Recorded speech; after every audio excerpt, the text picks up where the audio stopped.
Hello, everybody. So, my name is Thiago Macieira. I introduced myself in the earlier session this morning. I'm this guy. I've been around technology since I was very, very small. This picture is from 1982, as you can see. And that's a typewriter for those of you who are too young to remember them. That's not a computer with a printer attached. I've been doing open source for at least, 16 years. And one of the things that actually kind of became expert on is how to create communities and how to work with them. Each community is different from the next. I started with KDE. My first patch was just sent by email to Waldo Bastian. I don't know those of you who might remember Waldo from the KDE days. It was just a patch sent by email. He applied it, and my first contribution got into KDE. Over time, things changed. So contributing to KDE was very simple. You did CVS commit. Raise of hands, how many remember CVS? How many of those wish they wouldn't remember CVS? We switched to SVN after a while, and when we were doing Subversion was more or less the same. Subversion commit or check-in, CI, would allow you to, get things up there in the system. When I joined Chaltech in 2006, we used Perforce. And similar command, you did p4 submit, ... literally ... it would push your submission. Back then, we were already thinking, hey, it would be nice if we got to test this thing before we shipped. So we had the CI system running, but instead of just being what we know today as a continuous integration, it was a post-integration testing. We had this nice web page which showed how much we had broken anything. So it was a game we played sometimes before a release. Let's try to get that number down. Let's get the number of failures down to 0 as much as we can. And it was very, very difficult because you would never, the time between writing something and actually getting it fixed was long. So knowledge changed, implementations changed, then you would realize, I actually need to think a lot about this. So when we were creating the Qt project, one of the things we really, really wanted was to make sure that we had a contribution system that would test everything before it gets inside. We went out looking for what kinds of functionality we would need, what kinds of tools. The first of them was which revision control system. We chose Git. We needed to find out which system we would use to review code with, and that was Gerrit, or any Dutch people here in the room. Gerrit, right?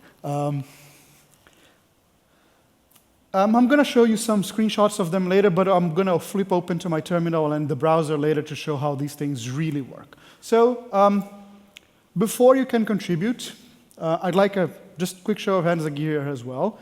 How many of you have already contributed their first patch to Qt? Okay. So for those of you who did not raise your hands, this session is for you. I'm trying to teach you how to do this. For those of you who have contributed, why are you here? Why are you here if you've already contributed? Just trying to understand. I found that it was very, very difficult. It was difficult. Things set up, and then also to contribute to patch that was acceptable. Okay, so you want to contribute a patch that gets accepted. Okay, great. Any other reason why you're here if you already contributed? Because I'm getting strange errors from the test.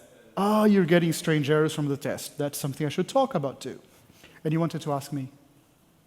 No, you had a question or not? Okay, fair enough. So, the first thing you need to do to contribute to Qt is that you need to download, I didn't connect this thing. You need to download the source code. Please use the latest from Git. By the way, sessions will be online later. You can click on the URLs. One thing I do ask of you, don't download the source code right now in the conference Wi-Fi. It's big, and you're going to clog for everybody else. So when you get home or you're in the office where you have a bigger internet connection, download the source code and you can start working. When you download the source code, you will be on one of the branches. Our policy is the first branch that you land on is the current stable branch. The current branch that is today, would be 5.6 because we've already feature frozen it. It's getting to stabilization phase. That's the one we are actually most active on. But when you're going to make your contribution, you might have to switch branches. You have to find out the oldest active branch your contribution applies to. What do I mean by that? If you're creating a new feature, you know that Qt only allows features in minor releases. We do not create features in patch releases. Patch releases are only for bug fixes. So you have to choose the development branch. It's always called dev. That one is easy. New features always go into dev. If you have a bug fix, you have to find out which version of Qt that bug fix will apply to. If it's a bug fix to a new feature that is still not released, it's in the current stable, so it would be 5.6. If you have a bug fix that applies to Qt 5.5, you would send it to the 5.5 branch. In particular, if you have a bug fix that applies to the current release we're working on right now, 5.5.1, you would send to that branch. So 5.5.1, but it's a short branch because it gets created, we stabilize, release, the branch closes. You could, for example, say this bug fix actually applies to Qt 5.3 because it's been there for a while.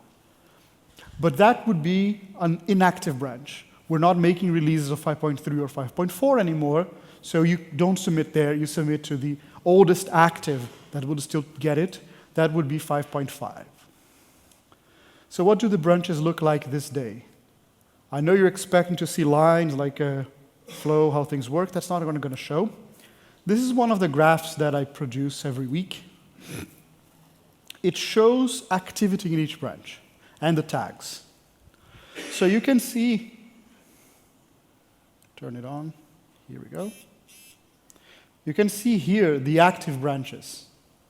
You still see 5.4 here because somebody made a commit in the last 36 weeks in 5.5. It's right here. Right, I can see the color. I don't know if you guys can see it. I actually can see here. I couldn't see on my own laptop. Yeah. So what you see is the development of how things work in Qt. The current development branch, which will be 5.7, really started work more or less here, which is actually when 5.6 got feature frozen. That's not a coincidence. That's when this mass here of purple got rebranched and tagged as 5.6. So it's not that we suddenly made a lot of work. This is going on over time, right? And you can see that the same thing happened here, happened there. So the 5.5 release happened somewhere, the 5.5 alpha, right? You see a lot of work. That's when the next version starts. And you can see the same thing happening for dev. Work started. And there's work after the alpha already here. Just to show something, how we are working on several parallel releases at any time, right? So you see here, we were working on stabilizing the alpha, we had work on 5.5, we have work on 5.6 beyond the alpha, and dev at the same time. Like I said, you have to choose your correct branch. It's usually not very difficult. If you get it wrong, you send Oswald an email, Ossie, say, hey, Ossie, move it to another one. So now you downloaded the source code. I'm not going to tell you what to do. That's up to you. What we do in open source communities is very often scratch your own itch. You have a bug that you want to fix. You have a feature you want to implement. You have this thing that you really wanted to work slightly differently, so you go and make the change. I'm not going to tell you what you want to do. This is something you come up with on your own. But I can tell you how to do it. So when you download the source code, you're going to see existing source code, right? You have to understand how to write code inside Qt itself. This snippet here has a lot of tiny details. What I want you to do is when you're looking at the Qt source code to make a contribution, just copy what you see around you. Follow the same style. So you can see here, but I wouldn't have to tell you, the number of spaces here, the position of the brace, the fact that there's only one line here, but there's a brace opening and closing, right? You see the documentation, how we write documentation. You see that we don't use doxygen at p to document the parameters. We just say, write the given string to argument stream, right? There's, of course, more code below. So just follow the lead on what is there. It's the easiest I can tell you. Follow the existing source code. When you create a new file, obviously follow other files around you. If you're modifying an existing file, follow what's there. Like simple things like position of the ampersand. If you get that wrong, sometimes, or should I say very often, the first comment you're going to get from somebody is, you got it wrong. Unfortunately, that is true, and I find myself doing it as well. What I would like other people to do when they're reviewing is first review your idea. What are you trying to do? Is this a good idea? Is this architected the right way? We'll look into the details of the nitpicking of the source code. We can do it later. But some things you need to understand from the get-go. What can you do in a release? We very much have to keep binary compatibility between releases. So we have to keep backwards compatibility when you're making a new feature, but we have to maintain even forwards ones when we're doing patch releases. Sorry. By that I mean, if you compile our application with 5.5.1 and run against 5.5.0, modulo bugs, of course, it should run and load. Load and run. We have some restriction on what you can do from C++.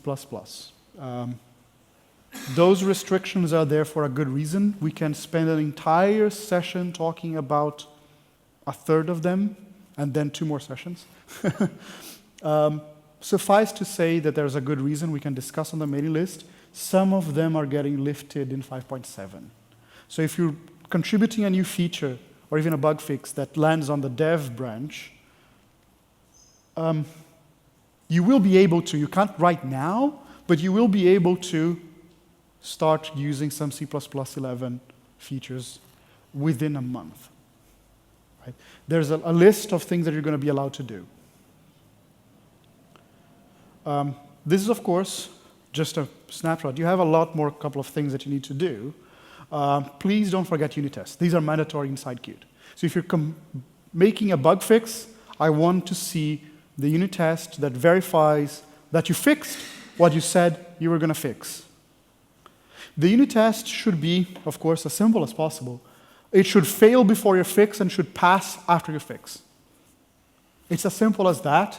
The entire Qt source code, and the majority of the source code actually, is inside the /tests directory. That's where you're going to find existing tests. Just follow the lead again. You're using QtTest for it, and you're going to add to that. When you're compiling Qt, because you're making new changes, you're going to use that extra option to configure developer build.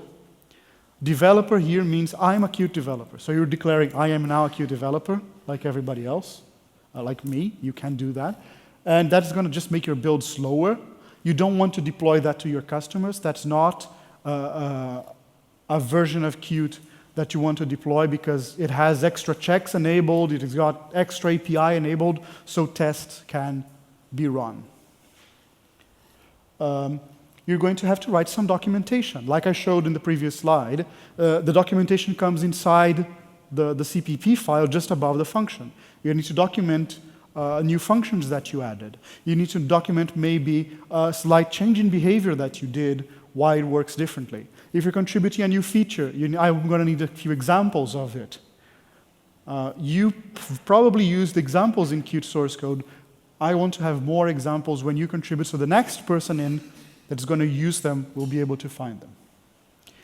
And if your change is relevant enough, I want a change log. Questions here so far?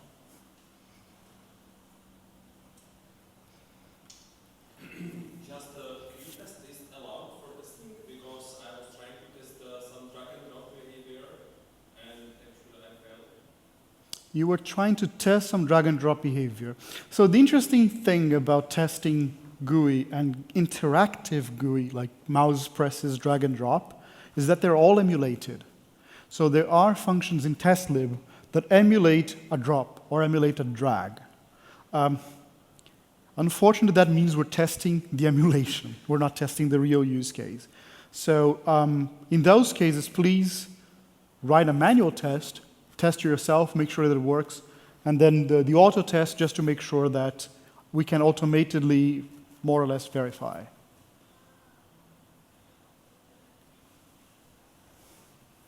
So how do you write a change log and a good message? So this is from Mark. He presented earlier today. I just searched an existing commit in Qt that showed how to do it. A good commit message is divided into 3 sections. First one is at one line, no bigger than 76 characters, saying it's an email subject. Describe very succinctly what the hell you're doing. Abbreviate if you need to, like he did here, like shell abbreviations. It's a good idea to start with an area that you're working on. So you can just write test or the class name, QtWS, and then you describe what you're doing. In the body of the second block here, the body of the commit message, I want to know why you've done what you've done.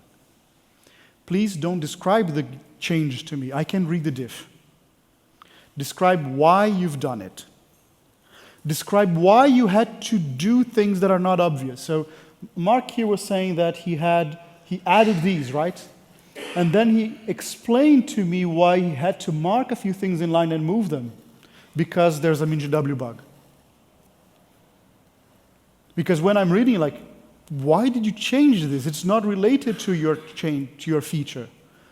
And then he had, as part of the conversation, he also explained, and this is what ends up in the change log, he explained the change. Note how he's repeating himself, because we want to have this explained to users. So it's a different language. For here above, he's explained to me, to the reviewer, what changed and why. Here, he's giving hints to the users what's interesting for them. So the information needs to be relevant for them. You don't just say, fixed a bug. Yes, you fixed a lot of bugs, but how is this relevant for me? Was I affected by the bug before? And finally, at the bottom, you're going to have, for example, you can link to tasks you've been working on this one fixes. And there's this automatic line at the bottom. You don't write it. The script does it for you. It adds the change ID. Change ID is how you're going to look it up afterwards online. I'm going to get to that. Once you've done your change, you're going to submit it. I'll show you the next slide how you do it. There's a how do we decide what goes in the Qt project? We follow these principles in the Qt project, which in turn simply means that the people who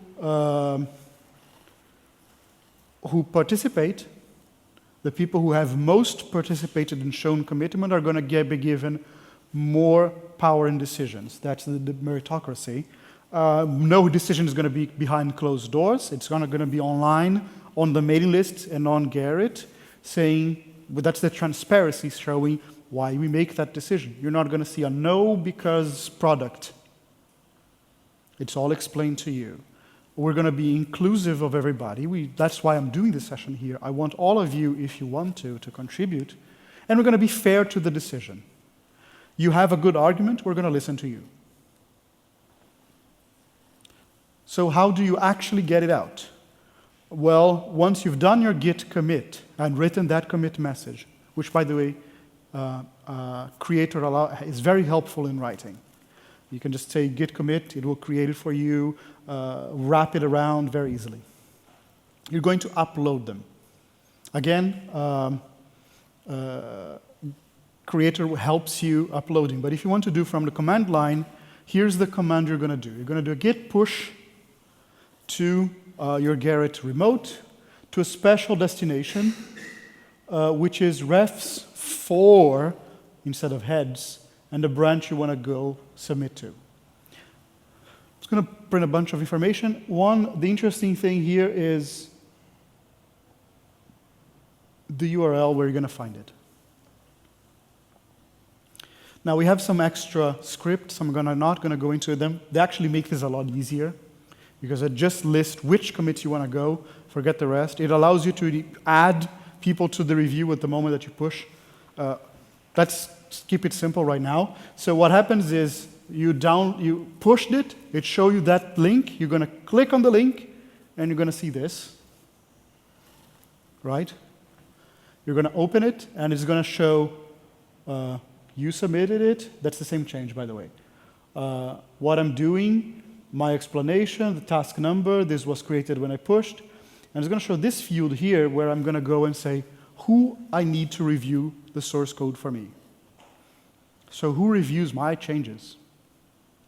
How do you know who's going to review your changes? You look into the file you're modifying and see who's been last working on it. It's that easy. Right? If the file is new, again, check around it. Don't add people who've done mass changes. So if you find somebody who updated a copyright year, that's not the person you want. So I added, again, in my example here, I added Mark and Olivier. So you know them from here, the conference. So it's what you need to submit your first patch. Now, of course, we go into how do you review it. So I'm going to flip to my shell now.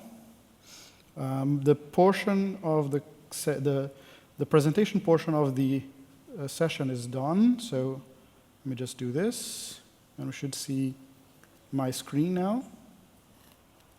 No PC signal.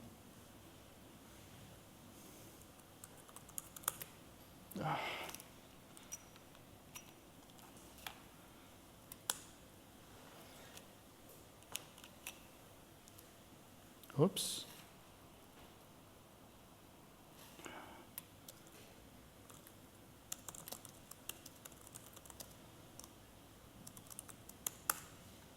This should do it. Yes, so we see the same thing, and I have a shell here ready for us. So this is my last change, which I can look at my changes here. I'll increase the font size. And I can always just open that URL. So I'm going to open my code review home. And you're going to see here, the first block is your changes that you've uploaded that are waiting for review, changes that other people have uploaded and are waiting for your review. As soon as you create an account, you're allowed to give an opinion. Like I said, we're inclusive. We want you to come and give opinions. As soon as you do that, you're allowed to give +1 and -1 already. If you want to be able to give the binding +2 and -2, stick around, it will happen. So let's find that change I was talking about, which is this one. So you can see that's the same change I had shown before. And we see here that Olivier gave an approval for the change, right? So if you were reviewing somebody else, what you would do is would you click one of these here. I usually click this one. That's the one I like the most. And it downloads the entire change. And it doesn't increase the font size. There it does. So it's showing me the commit message. I can give myself a comment, right? Myself a comment. I look at the source code, what I've changed. Yeah, I'm doing what I proposed to do. And at the end here, I can give +2, -2, etc. Once it's approved, you're going to see the check mark. You, as the contributor, have to press this button here, which is merge to staging. Like I said, we have a continuous integration system in Qt. It will check everything. I'm going to press that button right in front of you, and it says here it's staged. It's ready for testing now. It will do as soon as possible. It will go in. So that's the only staged thing, and there is nobody in the, no, there's nobody in the queue, because there's nobody in, oh no, there's somebody here. So I have to wait for this guy to finish, because it's QtBase on the dev branch. When he's finished, my change will go in and test. If it works, great, my change goes into Qt. If it doesn't, you're going to see something like this, and which was your problem before. Let me show.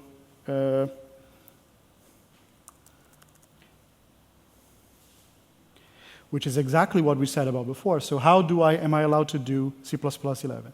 You're going to get an email saying integration failed.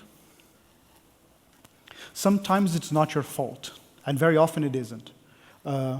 Because if your change had come in at the same time as mine, it would have said, this error, these 2 changes, these 5 changes failed for this reason, but you're not at fault. So what do, you go back to the button and press again. Why is this not automatic? Because the system isn't smart enough to figure out which change is at fault. It actually takes a lot of computing power. Each test run takes about 3 hours because the tests are slow. So we can't do this automatically. We rely on you to say, that's not my fault. My change has nothing to do with a failure. I'm going to press the button again. Sometimes you think that, and you press the button, and you get the same error again. You know what? It might be me.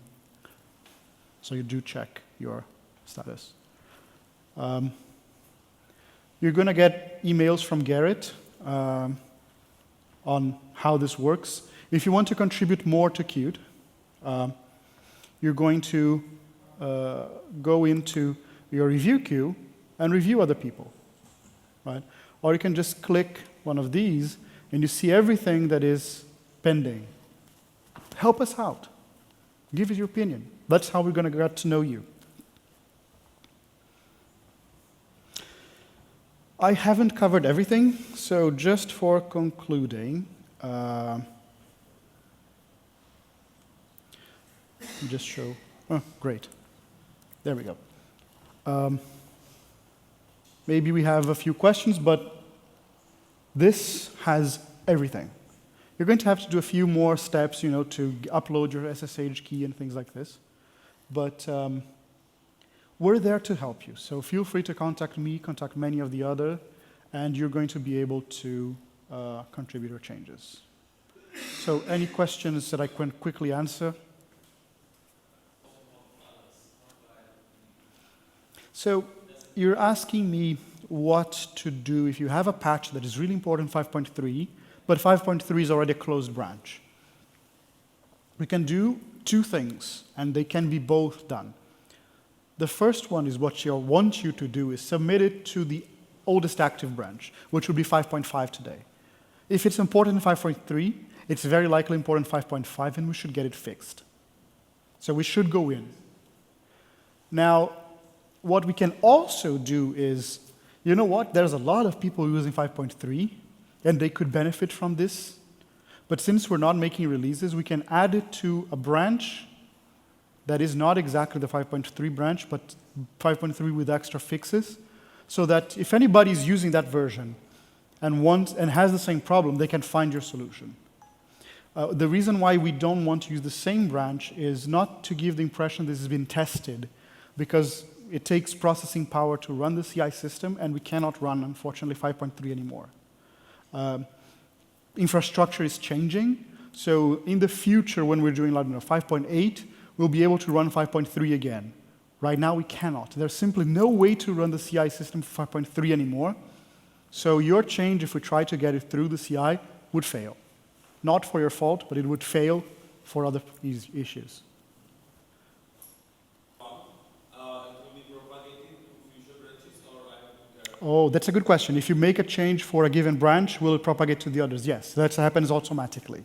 Automatically as in not you, a human called Frederick.